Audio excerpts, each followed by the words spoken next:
the Lamborghini Gallardo Superleggera. Allow me to translate. The Lamborghini Gallardo Superlight. This latest Gallardo is a result of my two favourite modifications. Less weight and more power. There are carbon fibre trinkets dotted around, from the wing mirrors to the diffusers. Even the door panels are carbon, with handles swapped for straps. The seats are each made from one piece of, you've guessed it, while the prettiest view in the world is now through plastic. Beneath it lies a 5-litre V10 producing 530 horsepower. Surely too much for a road car? Well, no, because it's not often you're going to use all of it in any case. And when you do, there's both four-wheel drive and ESP to stop you getting into trouble. You can have either a manual or an e-gear box that this one's got. To be honest, when you're just cruising along, it's simpler just to leave it in auto and let the changes be done for you, which they do if you use just a quarter of a throttle at about 4,000 RPM when they change gear without you hardly noticing it. It's all very smooth and civilised. The trouble is, when you're cruising along, your eyes tend to drop from the wonderful Alcantara and sporty carbon fibre down to discover the rather incongruous Audi centre console, which of course reminds you who owns Lamborghini nowadays. You suddenly realise that you're holding an RS4 steering wheel. It kind of spoils the feeling. So to get rid of the distractions, there's only one course: more revs, which can be achieved with the press of the sport button, which now does sporty automatic changes. The only trouble is, it changes gear when you don't expect it to, and sometimes it changes gear very violently.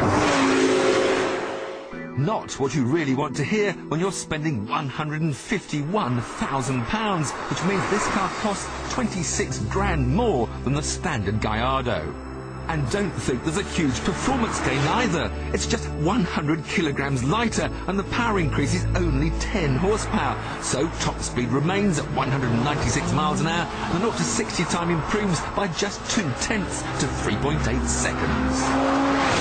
So, unless you're buying a Superleggera for bragging rights down the pub, we perhaps need to find a different arena for this car to really show its improvements. When we put the standard Gallardo up against a Ducati 999, it was one of our most exciting challenges ever, with the bike just coming out on top. Now it's time for a rematch between the new improved Lambo and an all-new Ducati. The 1098 is the most powerful production V-twin on sale, with 160 horsepower. It has a top speed of 180 miles an hour. It'll be ridden by Leon Haslam, currently battling for the British Superbike Championship. He has a reputation for being a bit of a daredevil on a bike, and will need every ounce of skill to beat the car over 3 performance challenges. Now, Leon, I thought we'd start with a nice little tight slalom test, because you see I've got 530 horsepower. I can launch to 62 in just 3.8 seconds, so I thought that would probably sort you out. Well, you're a lot wider than me, sir, and I'm pretty confident you're a clipper can, so I think I'll get this one. Right, thank you. You watch this launch, Leon. This is how it works. Sport, ESP, gear, foot off brake, back to the flag, the drop, and launch. Well, it took off all right. I say it's good. Yeah, they're all right. 5 seconds, let's see.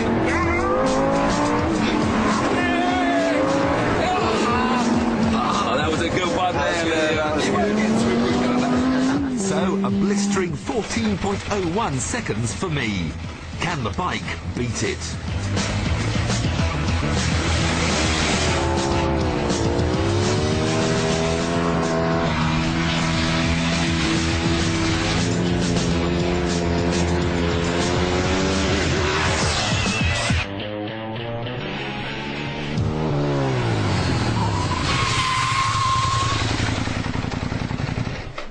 Well, you just beat me. Just beat me. I can't believe it.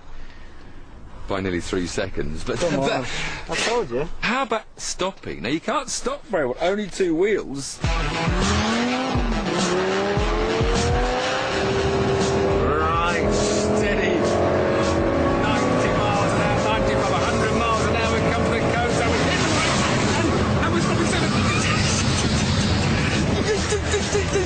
We beat him.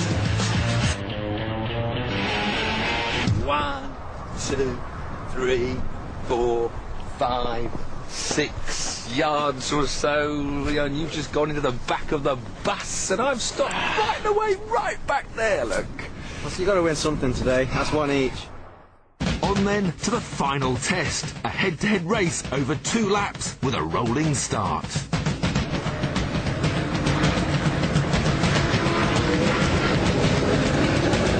Just a nice steady out lap, Leon. Nothing to worry about. It's the race starts when we come back to the start-finish line. Or if you cheat a little bit, the race starts now. Oh, that caused him a sleep. Oh, this ruse could work.